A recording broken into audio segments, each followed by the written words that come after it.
When the supply of these minerals within the blood is low, it will be withdrawn from the bones to replenish the supply.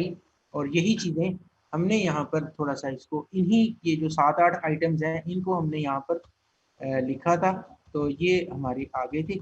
और उसके बाद हमने एक इसमें इजाफा किया था एंडोक्राइन रेगुलेशन, ये कुछ बच्चों को समझ नहीं आई थी। और इसके नीचे एक ये लफ्ज़ लिखे हुए हैं, कुछ 2 लाइनें लिखी हुई हैं, there are sensory nerve endings spreaded in the whole skeleton system, यानी हमारा जो स्केलेटन सिस्टम है इसके अंदर हमारी जितनी भी नर्व एंडिंग्स हैं, सेंसरी नर्व एंडिंग्स, वो सब फैली हुई हैं।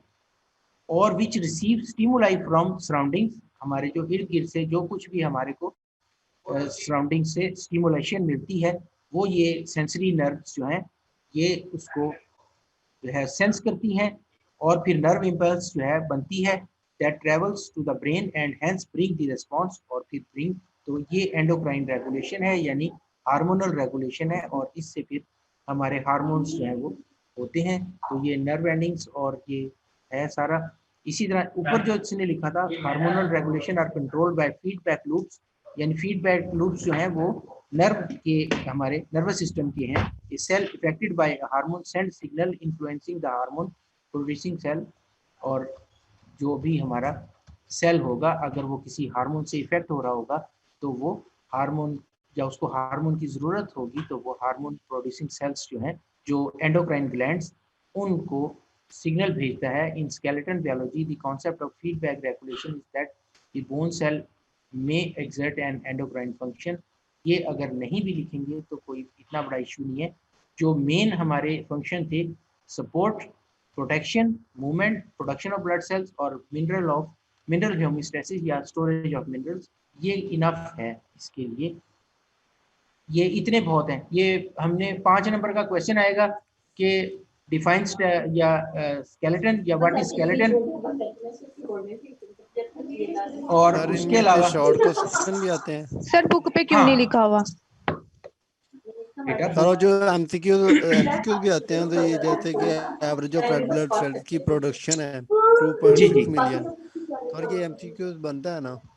नहीं, इसमें से एमसीक्यूज तो डेफिनेटली एमसीक्यूज तो इसमें से आएंगे, लेकिन इसमें से ना जो शॉर्ट क्वेश्चन है ना, इसमें से शॉर्ट क्वेश्चन आपको ना स्केलेटन सिस्टम का ये आ सकता है कि write down the functions of skeleton system, 5 number का। तो उसमें अगर आप ये जो हमने 5-6 लिखे हैं ना, सपोर्ट, प्रोटेक्शन, मूवमेंट और प्रोडक्शन ऑफ ब्लड सेल्स और मिनरल्स, स्टोरेज ऑफ मिनरल्स जो है मिनरल होमियोस्टेसिस या स्टोरेज ऑफ मिनरल्स, अगर हम ये इतने भी लिख देंगे ना तो इंशाल्लाह हमारे 5 में से 4 नंबर पक्के हैं, कहीं नहीं आए, क्योंकि ये जो मेन इसके ठीक है फंक्शन सर। है। सर जो इम्पोर्टेंट एमसीक्यूज होते हैं वो हमें आप करवा दिए करें। मैं करवा देते हैं सर, आपको मुझे भी सर पढ़ा लें। चले ठीक है। तो इसके बाद इसने कहा है कि स्केलेटन की ना जो डिवीजन है, इसने सर काइंडली प्लीज, मैं न्यू आया हूँ, मुझे भी ग्रुप में ऐड कर दें।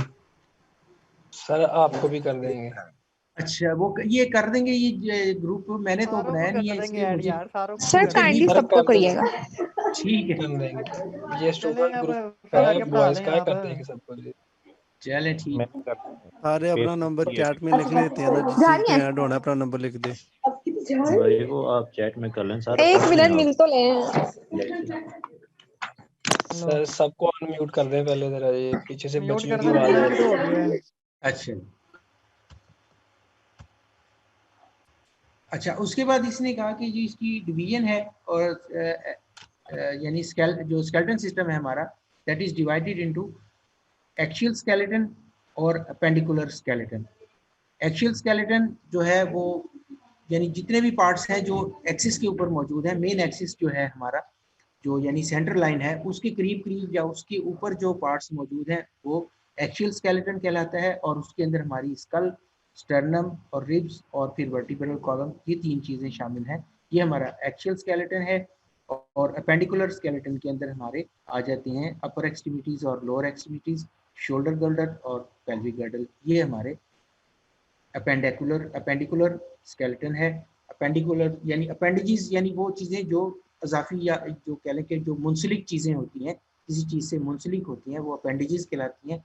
और उसी हवाले से अपेंडिकुलर स्केलेटन जो हमारे मेन हमारे जो स्केलेटन है, हमारे एक्सियल स्केलेटन जो हमारे एक्सिस पर मौजूद है, उससे के साथ जो अटैचमेंट्स हैं, जो मुंसलिक हैं उसके साथ, वो हमारे कहलाते हैं पेंडिकुलर। और एक्सियल स्केलेटन के उस अंदर उसने ये 4 चीज़ें बता दी हैं। और एक्सियल स्केलेटन जो है consist of bones that form the axis of the body and support and protect the organs of head, neck and trunk. और ये हमारे सर, हमारे गर्दन और हमारी जो नीचे वाला हिस्सा है जो ट्रंक कहलाता है हमारे, जिसमें थोरेसिक कैविटी और एब्डोमिनल कैविटी शामिल है, इनके प्रोटेक्ट ऑर्गन्स जो हैं इनमें उनको प्रोटेक्ट कर रहा है। और अपेंडेजेस जो हैं, appendicular skeleton is composed of bones that anchor the appendages to the axial skeleton. जो एक्सियल स्केलेटन से जुड़ा हुआ है वो पेंडिकुलर स्केलेटन है। जी बेटा। सर काइंडली ये ना स्क्रीन पे नजर नहीं आ रहा कुछ, आप इसको स्क्रीन पे दिखा दें। अच्छा जी, ये हम स्क्रीन पे शेयर करते हैं। कोई बच्ची भी कुछ कह रही थी, पता नहीं उसके बाद जी मेरे पास बुक नहीं है, इसलिए ना मेरा काइंडली इसको स्क्रीन पे कर दें। अच्छा ताकि मैं स्क्रीनशॉट ले लूँ। ठीक।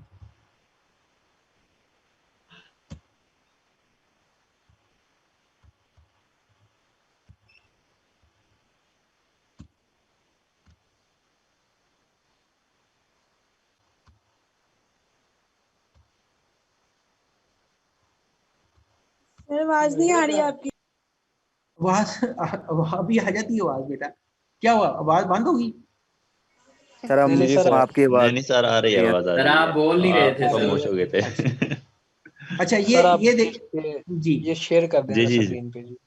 ये देखें, ये अब इसमें ना ये हमारा एक्सियल स्केलेटन के अंदर ये उसने स्कल और वर्टिब्रल कॉलम, ठीक है ना, ये और ये थोरेसिक एज। और इवन देखें इस ये जो है ना ये स्टर्नम जो है इसके बीच में ही है, थोरेसिक एज के बीच में स्टर्नम, ये हमारा एक्सियल स्केलेटन है। और उसके अलावा shoulder girdle, upper limb, pelvic girdle और सर लोअर मीटिंग लिम्ब। दोबारा स्टार्ट कर लें, खत्म होने वाले टाइम। ठीक है जी, ये इसमें हमारे पास जो है ना जो है ये आ गया हमारा। और इसके अंदर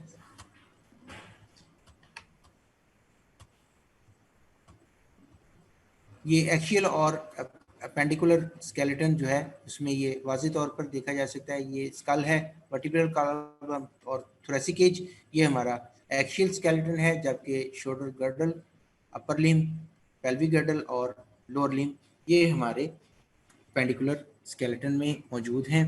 और उसके बाद जो है वो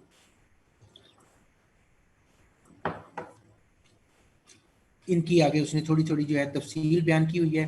Appendicular skeleton is composed of bones that anchor the appendages to the axial skeleton। और उसके बाद upper extremities, the trunk by means of the skeletal of upper limb is attached to the skeletal of the trunk by means of the shoulder girdle, which consists of clavicle, scapula and coracoid process, that is the part of scapula।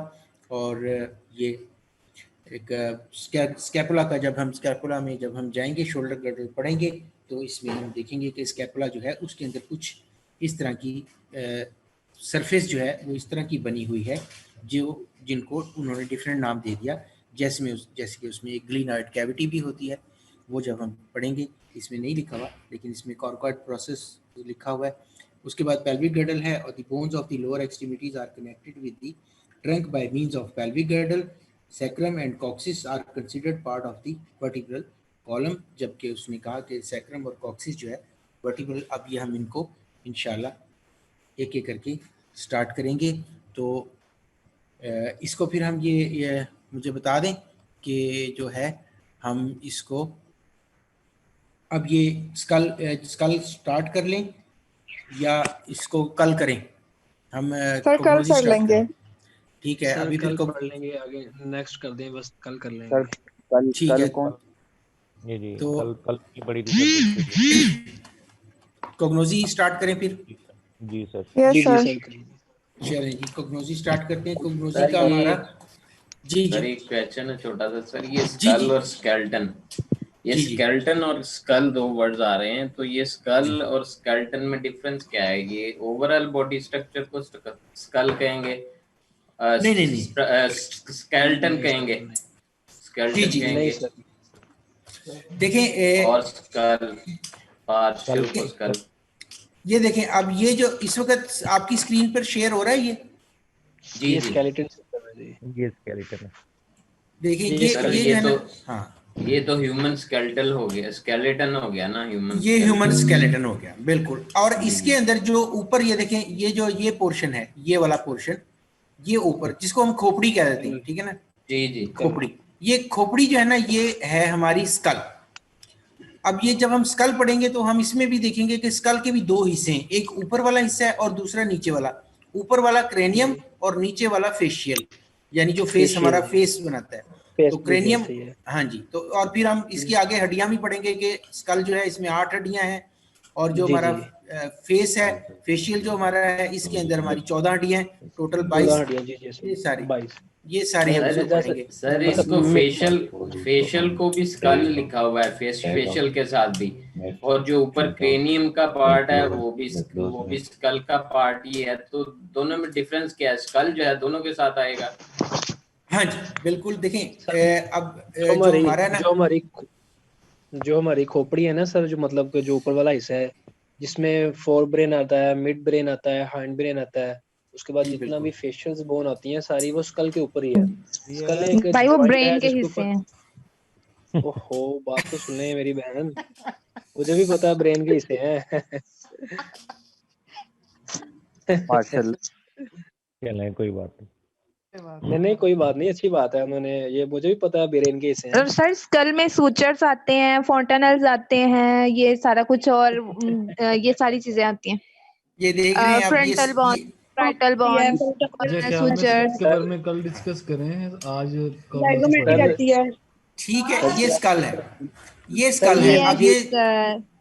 Sir ये तो अब अब ये ये cross, गौर से देख लें कि मैं भी यही बता रहा था जिसको आपने कहा ब्रेन ये के हिस्से हैं, गौर से देखें ये वही चीज है जो ये मैं डिफाइन ऊपर कर रहा था जी। जी। अब ये ना, ये जो देखें, ये देख रहे हैं, ये ऊपर का हिस्सा जो है ना, ये हमारा ये क्रेनियम है। ऊपर जी स्कल जो है, इसका ऊपर वाला पार्ट जो है वो क्रेनियम है, और नीचे वाला पार्ट ये जिसमें दांत वगैरह, नाक वगैरह और ये हमारे जबड़े शबड़े हैं ना, ये फेशियल है। और आगे इसकी इसके अंदर जब हम इसको पूरा इसमें डिस्कस करेंगे तो मैंडिबल बोन आती है, चिन बोन, ये सारा फेशियल पार्ट में आ जाता है। हाँ ठीक है। अच्छा, जाइगोमेट्रिक ये वगैरह जिसमें आती है।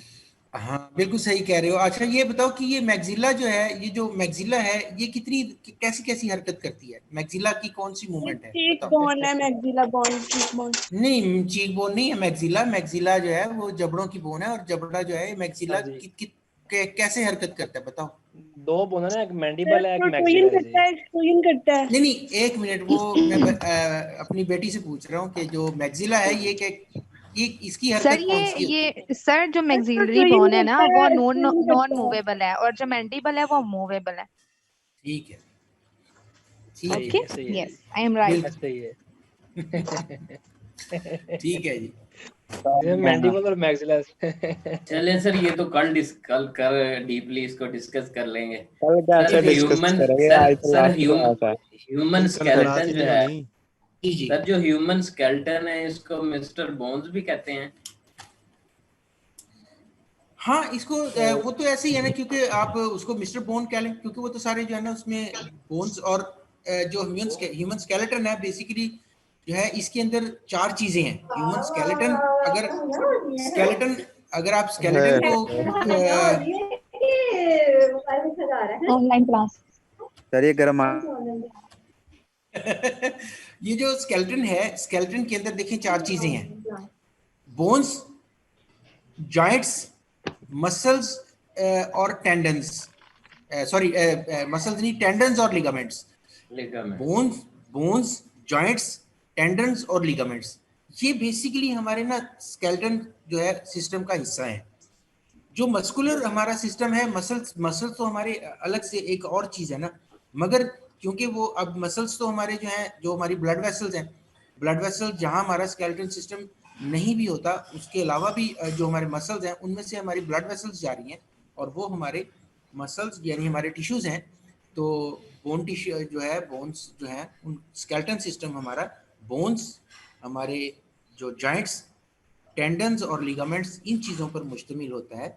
मस्कुलर सिस्टम जब इसके साथ, यही हमने लिखा था अपने जो एक छोटा सा मेरा वो नोट जैसा हमने देखा था, उसमें देखा था कि जब मसल्स और बोन्स, ये जो स्केलेटन सिस्टम है, इसको अगर हम स्टडी करें कलेक्टिवली तो फिर ये कहलाता है मस्क्यूलोस्केलेटल सिस्टम, यानी मस्क्यूलो या मस्कुलर स्केलेटन सिस्टम या मस्क्यूलोस्केलेटन सिस्टम, अगर हम इसको कलेक्टिवली जो है वो करेंगे तो। ठीक है जी, तो ये इंशाल्लाह अब हम चलते हैं अपनी सेकंड चैप्टर की तरफ। क्रूड ड्रग्स हमने स्टार्ट करना था सेकंड चैप्टर या नहीं, कुग्नोजी का? जी सर। जी स्टार्ट करना कि कुग्नोजी में हमने क्रूड ड्रग्स स्टार्ट करनी है, और क्रूड ड्रग्स जो हैं वो हमारी ऐसी ड्रग्स, ये इसको बंद करें, और हमारी ऐसी ड्रग्स जो है जो हमारी जिनके ऊपर कोई काम नहीं किया गया, हमने उनको सिर्फ कलेक्ट किया, और कलेक्ट करने के बाद हमने उनको जो है वो ड्राई करके रख लिया। These are called crude drugs, उन्हें हम कहते हैं क्रूड ड्रग्स। और जो हमारी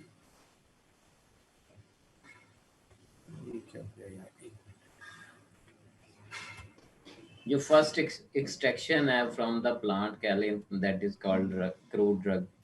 हाँ जी, ये जो है हमारी जो क्रूड ड्रग्स हैं, यानी ऐसी, इसमें हम इसमें तो इसमें ना जो कुछ थोड़ा बहुत लिखा हुआ है, ये थोड़ा सा जो है डेफिनेशन थोड़ी रॉन्ग सी है। ए crude drug is any naturally occurring unrefined substance. उसने कहा कि नेचुरली जो हासिल की जाती है पौधों से या जानवरों से, unrefined substance derived from organic or inorganic sources such as plant, animal, bacteria, organs or whole organism intended for use in the diagnosis, cure, treatment or prevention of disease। ये इतना लंबा चौड़ा लिखने की जरूरत नहीं है, ये सिंपल है हमारे पास। सर सॉरी, ये ना शेयर कर दे स्क्रीन पे जी। एक मिनट में वो ये ना, जी जी सर ये नई डेफिनेशन आप लिखवा दें। जी मैं एक मिनट, हम इसमें लिखते शेयर हैं। कर दें बस।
सर जी जल्दी फिर चला जाएगा। कोई बात नहीं।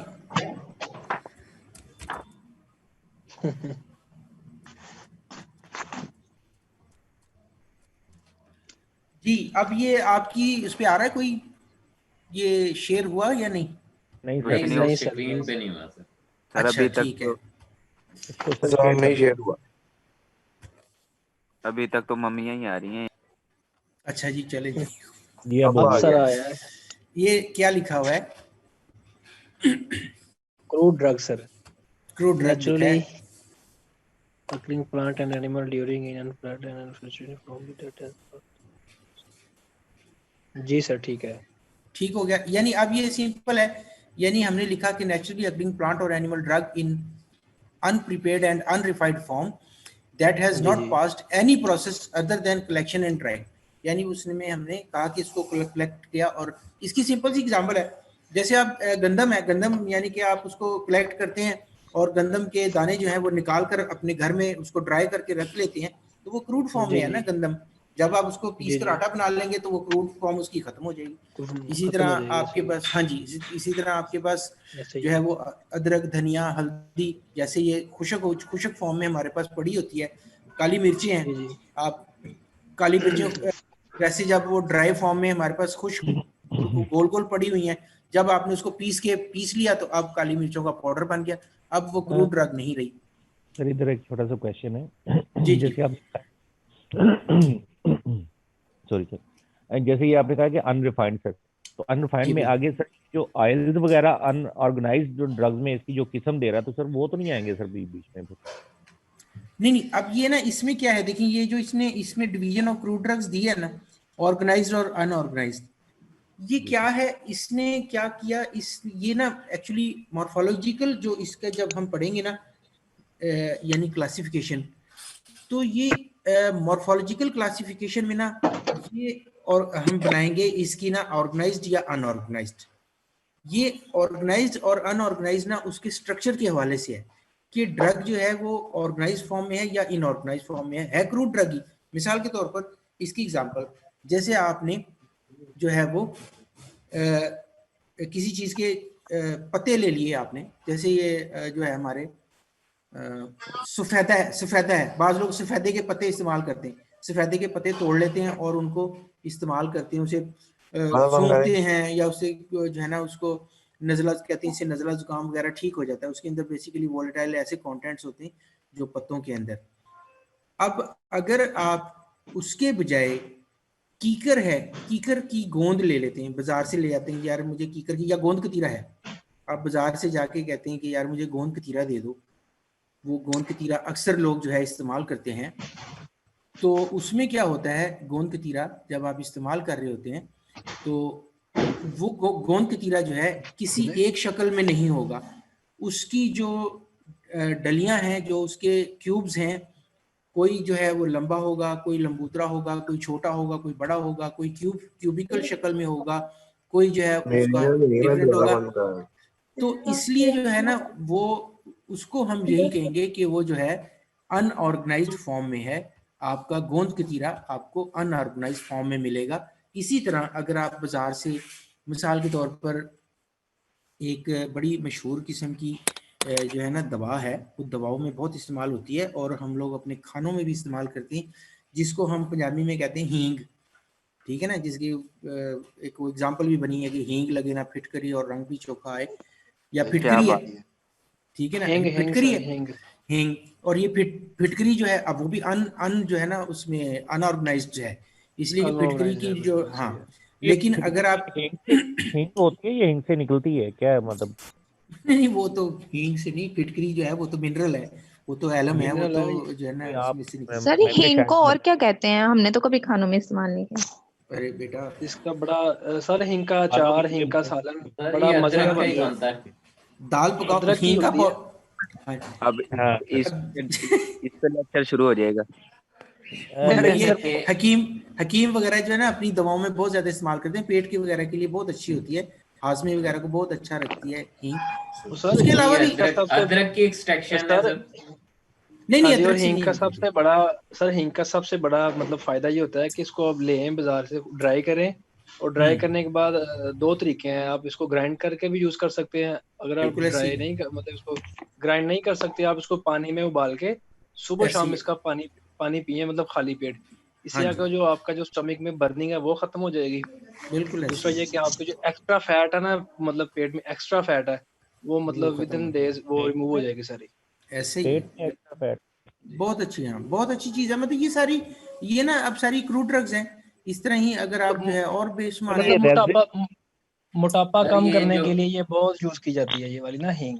सर वैसे आपने ऊपर एक दो एग्जांपल्स दी थी, वो जो गंदम के दाने हैं और ये जो आपने कहा था अदरक वगैरह, ये क्रूड ड्रग है सर। ये तो पार्ट ऑफ द प्लांट है और सोर्स ऑफ क्रूड ड्रग नहीं इन्हें कहेंगे?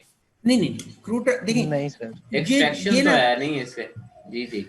जो आपकी ना ये ड्रग्स है ना, ये जो अदरक हो गई, लहसुन हो गया, ये जब क्रूड फॉर्म में आपके पास है तो ये जब ना, जैसे आप लहसुन है मिसाल के तौर पर, अब लहसुन आप वैसे लहसुन खाएं, क्रूड ड्रग यानी आप उसको जो जैसे हम खानों में खाते हैं, या सम टाइम्स जो है बहुत सारे लोग जो है कोलेस्ट्रॉल कम करने के लिए सुबह निहारमू एक लहसुन जो है उसको छीलते हैं और उसको पानी से निगल लेते हैं, वो कोलेस्ट्रॉल कहते हैं कि ये कोलेस्ट्रॉल कम करेगा।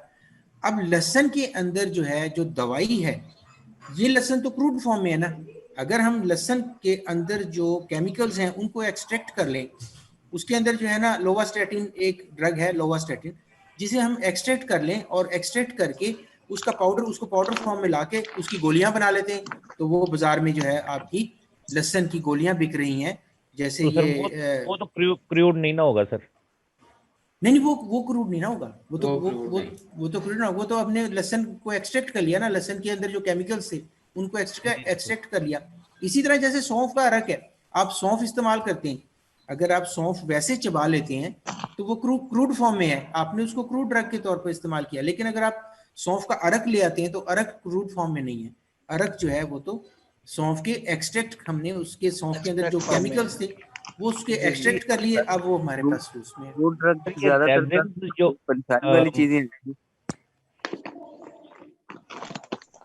सर ये जी, जो रेजिन है अनऑर्गेनाइज्ड में, ये क्या चीज होती है सर? हाँ, ये ना बेसिकली जो है, यानी अब उसमें अगर आप इसको पढ़ेंगे ना तो हम देखेंगे कि जो ऑर्गेनाइज्ड ड्रग्स है वो हैं जिनका कोई ना ऑर्गेनाइज्ड स्ट्रक्चर है। जैसे आपके पत्ते हैं, मिसाल के तौर पे अगर आप कोई शख्स आपको कहता है कि जी गुलाब के फूल ले आओ, तो आप फौरी तौर पे पता लग जाएगा कि गुलाब के फूल जो है उनका एक खास स्ट्रक्चर है, वो आप फौरी तौर पर गुलाब के फूल तोड़ लेंगे। लेकिन वही मैं एग्जांपल दे रहा था कि अगर आप बाजार से गोंद कतीरा लाएंगे तो आप उनके स्ट्रक्चर एक जैसे नहीं होंगे। गोंद कतीरे के स्ट्रक्चर कोई उसका छोटा होगा, कोई बड़ा होगा, कोई गोंद जो है कैसा होगा, कोई किसी शक्ल में होगा, कोई क्यूब होगा, तो ये वो अनऑर्गेनाइज्ड है, इसलिए कि वो उसका स्ट्रक्चर एक जैसा नहीं है। तो बेसिकली जो है ये मॉर्फोलॉजी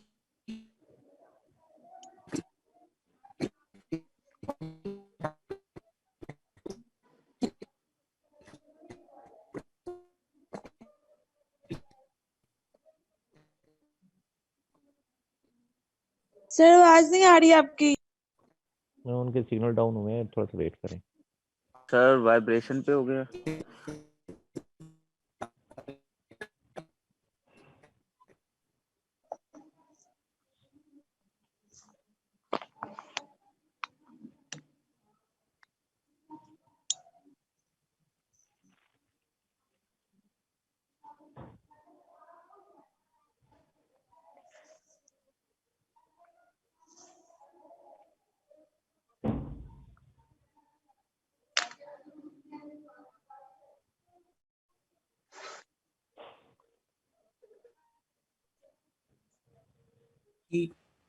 वो खत्म हो गया, ऑर्गेनाइजेशन उसकी खत्म हो गई, अब तो वो जो है वो एक वो बन गया।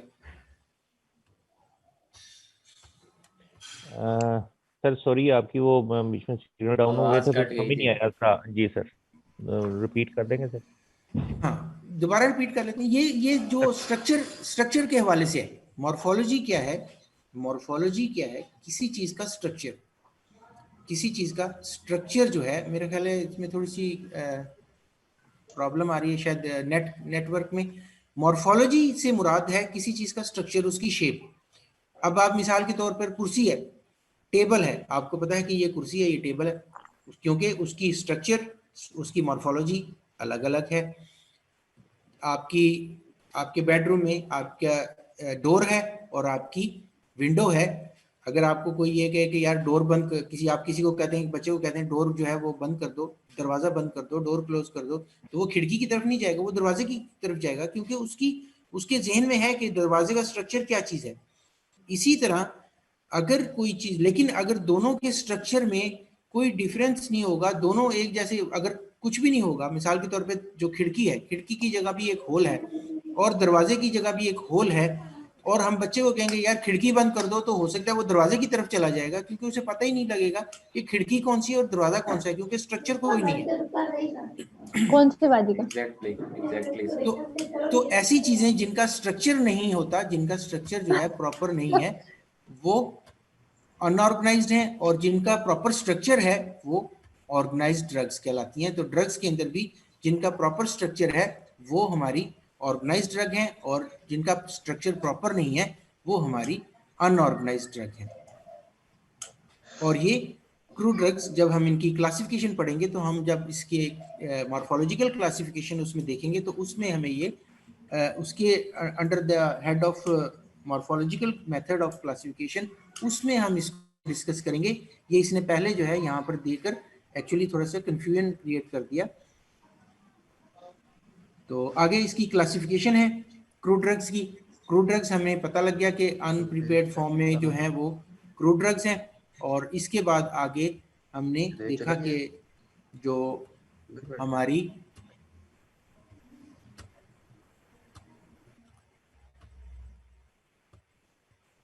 क्लासिफिकेशन इसने यहाँ क्लासिफिकेशन की कोई एज सच कोई डेफिनेशन या इंट्रोडक्शन नहीं दिया हुआ।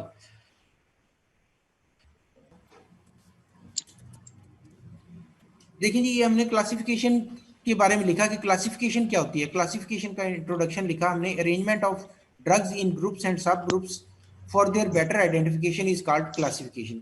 ये होती है क्लासिफिकेशन, कि हमने ड्रग्स को अरेंज करना है, उसको मुख्तलिफ तरीक़ों से अरेंज कर सकते हैं। अब उसके आगे हम इसमें इसके जो मेथड लिखे हुए हैं कि drugs can be arrange in following methods या following types: alphabetical method, morphological method, taxonomical method, pharmacological method या केमिकल मेथड। अब ये 5 मेथड हैं जिनके ज़रिए हम इनको ड्रग्स को आपस में जो है वो कर सकते हैं, उनके ग्रुप्स बना सकते हैं। जैसे अल्फ़ाबेटिकल मेथड, हम इसको यहाँ थोड़ा सा भी डिस्कस कर लेते हैं, फिर इंशाल्लाह इसको कल और अच्छी तरह से स्टार्ट कर देंगे अलग अलग। लेकिन इसका जो क्वेश्चन है एग्जाम के हवाले से वो यही बनेगा कि what are crude drugs and describe the methods of classification of crude drugs. कि method of classification of crude drugs लिखें, तो उसमें इसको हम थोड़ा शॉर्ट करके लिखेंगे। हमारी बुक में बहुत लंबा चौड़ा इन्होंने दिया हुआ है, ये शॉर्ट करके लिखेंगे, क्योंकि अगर ये 5 नंबर का क्वेश्चन आपको एग्जाम में आता है तो आप ये जो हमारी बुक में 3-4 सफ़े दिए हुए हैं, ये अगर लिखेंगे तो आपका आधा घंटा लग जाएगा। इसलिए हम इसको बहुत शॉर्ट सा करके लिखेंगे। सर आज की अटेंडेंस कर लें।